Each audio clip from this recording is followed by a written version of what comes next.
You are tuned in to On Air with Chris Janafel. Welcome back On Air with Chris Janafel as we continue our Player Spotlight series with the 2020 NFL Draft Class, and I'm now joined by the wide receiver out of the University of Dayton. He's Ryan Skibinski, who's coming off of a very impressive Pro Day performance that was held at Northwestern University last week.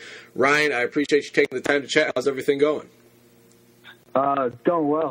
Hope all is good with you. Thanks for having me on. I appreciate it. Yeah, absolutely. So first things first, we'll start off with that Northwestern Pro Day, Ryan.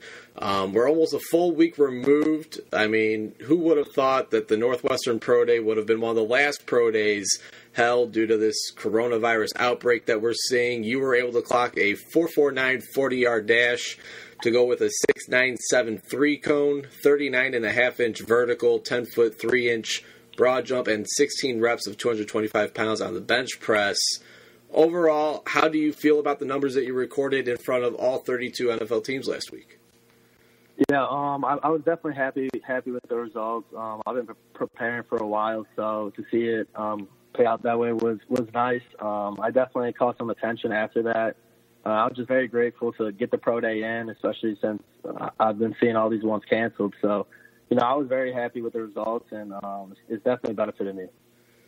And, yeah, I mean, those numbers are really, really impressive, especially for, a smaller school prospect. At these bigger school Pro Days, a lot of times you have to kind of catch the team's attention by running that 40-yard dash, and then it's from there they decide whether or not they want to keep you for the entire workout. You're able to impress them with that 40-yard dash. You're able to stick around and test in the other avenues as well. How do you feel you showcase yourself as a wide receiver, though, Ryan? I mean, the testing numbers are obviously huge, but the on-field work is important as well. I know you had the former D3 Player of the Year, Brock Rudder, throwing you the ball. I mean, were you satisfied with how the on-field workouts went as well?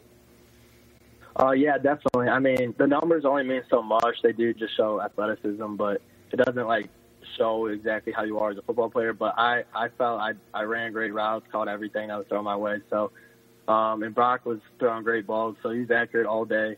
But, yeah, I mean, I think overall the entire day, the testing as well as the field work went really well. The scouts said they were impressed with my route running and catching ability as well. So the whole day in general was good. Of course, Northwestern always draws in most, if not all, 32 NFL teams for their Pro Day, and it's not only for their guys, but every year they invite local prospects like yourself being from Geneva, Ryan. I know after your Pro Day you had teams lined up to talk to you. Was that almost a surreal moment for you? It was the day that you've been working towards for quite a while now, and for it to go the way that it went, and to have teams intrigued by your talent, I'm sure you couldn't have asked for too much more. If you don't mind sharing, who were some of the teams that you met with, and what was some of the feedback like that you received? Yeah, so right after the throw-in session at the end of the Pro Day, I was walking off the field, and I mean, about I think half the scouts just walked straight over to me, and it was an awesome moment because I wasn't expecting it. I expected to talk to a few teams, a few that I've talked to before, but I didn't expect that many people to come over to me. I knew I tested well, but I didn't know I caught their attention like that. So some of the teams that were asking a lot of questions were Saints, the Bills. I know the Steelers scout as well. But there were several. They were just shooting out any questions they had for me. They all told me I did a great job today and that I helped myself a lot with this Pro Day. So yeah, it was definitely a surreal moment. Because I had been working so hard for that, but I didn't expect it to be that many teams come over and talk to me after the Pro Day. And where exactly have you been training at for your Pro Day, and exactly how much do you think you improved yourself as an athlete? Yeah, so I started out December and January. I was working out down in Atlanta with Chip Smith. He's a pretty reputable guy. So I started out there. Then I had to go back up to school. So over the weekends, Friday through Mondays, I was working out in Indianapolis at InFocus. LeVar Johnson runs it. He's got a good program. A lot of good prospects were out over there, so we were all getting some good work in. But yeah, I mean, I definitely, my numbers were going up. I saw my bench press improve tremendously over the months, and my vertical was slowly going up. So I think overall the preparation was was good, and I headed out to my trainers for sure. I would not be in this position without them. Again, we're chatting with 2020 NFL Draft prospect, wide receiver out of Dayton, Ryan Skibinski. And Ryan, you had a breakout senior season with the Flyers. You led all Dayton wide receivers in receptions, yards, and touchdowns with 48 catches, over 820 yards, and 10 touchdowns. What allowed you to have your best season during your final year at Dayton? Was it just as simply as seeing more time on the field, or did you do anything differently in your preparation for games? What would you attribute your success to from this past season? I would definitely say preparation is key. I think I would say, the coaching staff too. They were putting together great game plans. Me and the quarterback were clicking much better this senior year than the year before. So it was a lot of factors that went into it. Overall, our offense though in general was clicking. We were the number one scoring offense in the FCS. So. Everything was clicking, and I'd say preparation was the main thing as to why I had a breakout season. Yeah, absolutely. And, there's obviously a household name coming out of Dayton this year. Your teammate Adam Trotman, arguably the top tight end in this year's draft class. What was it like to play alongside him? And are you surprised to hear that there's a chance that he could go maybe late first round or maybe second round, third round at the latest? I mean, are you surprised that somebody from Dayton, has the chance to go possibly day one? Yeah, I mean, that's pretty amazing to think about coming out of Dayton. But, it's well-deserving for him. He's a hard worker, very humble guy. Like, you would never expect he was going to get drafted possibly the late first round. So playing next to him the past 4 years has been great. He's a great friend, great teammate as well. But his athleticism is out of the charts, and he should be the number one tight end taken. It was awesome playing next to him for the past 4 years, though. It was a blessing. And obviously he was able to participate in the Senior Bowl and get an opportunity at the NFL Combine as well. I think there's a player that we could be on the lookout for next year as well, one of your teammates there at Dayton, Ryan, and that's safety Brandon Easterling. He's a player I spent some time watching. What were those matchups like in practice every day? And, I know you haven't, quote-unquote, made it just yet, but we're approaching the final stage of the draft process with the Pro Day officially being out of the way. Can you see Easterling taking this route if he chooses to do so in the future? Yes, definitely. He definitely needs to do a pro day. He's a athletic kid. He's physical. He had a ton of tackles, a lot of interceptions last year. His numbers were crazy. He's overall a great player. He definitely needs to give it a shot. I think he'll test very well as well. So he's an All-American this past year. So I think he does have a good shot at it for sure. A few more questions for wide receiver Ryan Skibinski, 2020 NFL Draft prospect out of the University of Dayton. And, we kind of talked about it already when talking about Troutman, Ryan, but when you hear your name associated with 2020 NFL Draft prospect, what kind of goes through your mind? When did you really put all your focus into trying to make football your career? When did it really hit you that you had a legit shot at furthering your football playing career at the professional level? Yeah, so, ever since I was a young kid, I've always dreamed of playing in the NFL. So I came in freshman year. I played right away. So after that, I had a good freshman year. I knew that if I just kept working at it, I should get an opportunity at it for sure. So, I just put my head down and went to work for the past 4 years.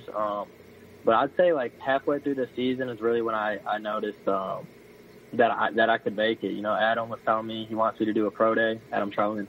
And then there was a couple of scouts that were telling me that I need to do one as well. So, I put my head down and just worked hard, and I put myself in a good position right now. So I'd say this past senior year is when I really realized I was gonna go for it.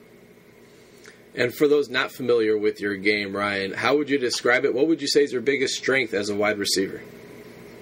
Yeah, I'd say the yards after the catch is big for me. That's where a lot of my yards came from. Just catch and run, like screen passes or, jet sweeps. I can go long as well. I'm a speedy guy. I have good agility. I can make people miss in an open field. So, I'd say that's the type of receiver that I am.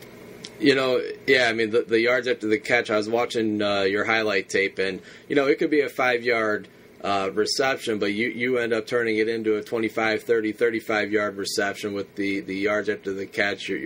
The way you're able to escape from defenders.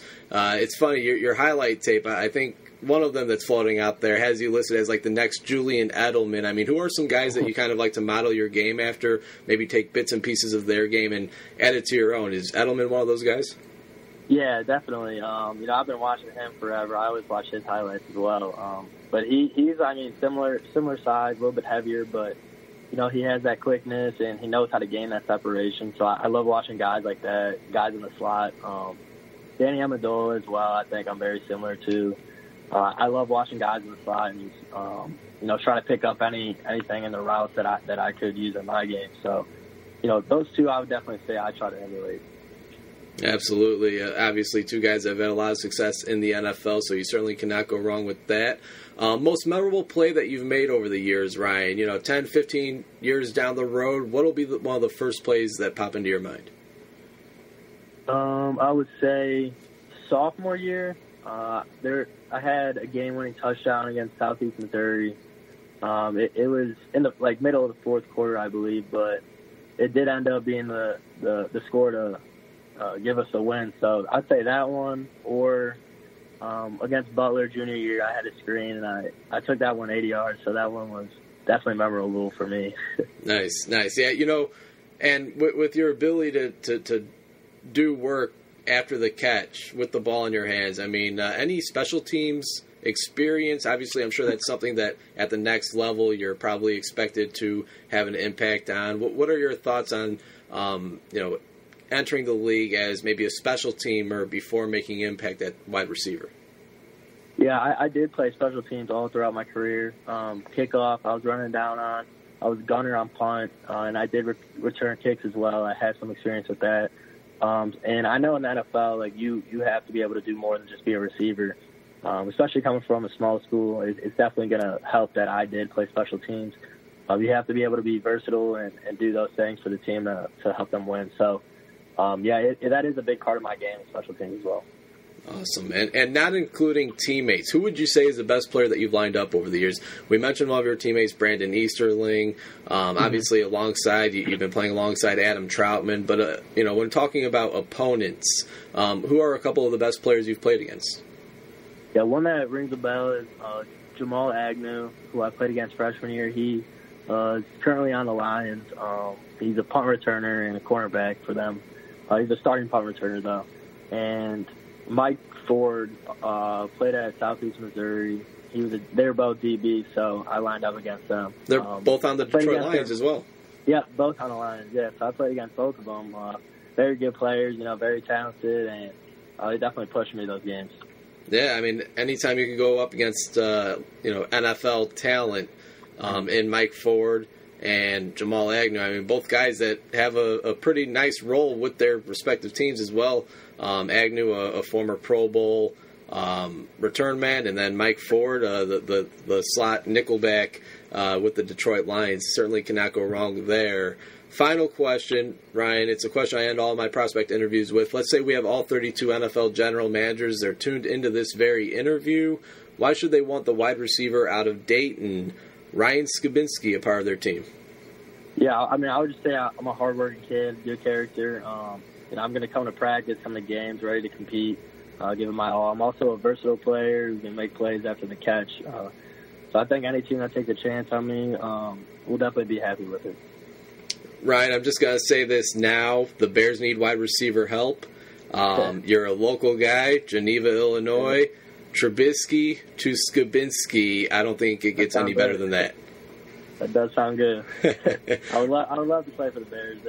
They've been my team since I was a kid, so I got invited to their area local day, but I'm not sure it'll go through with the coronavirus going around. Right. Yeah, that's unfortunate. But Ryan, congrats on all the success throughout your career at Dayton. Obviously, the big-time pro day at Northwestern University as well certainly blew that out of the water. And really looking forward to seeing what the next 35, 40 days have in store for you.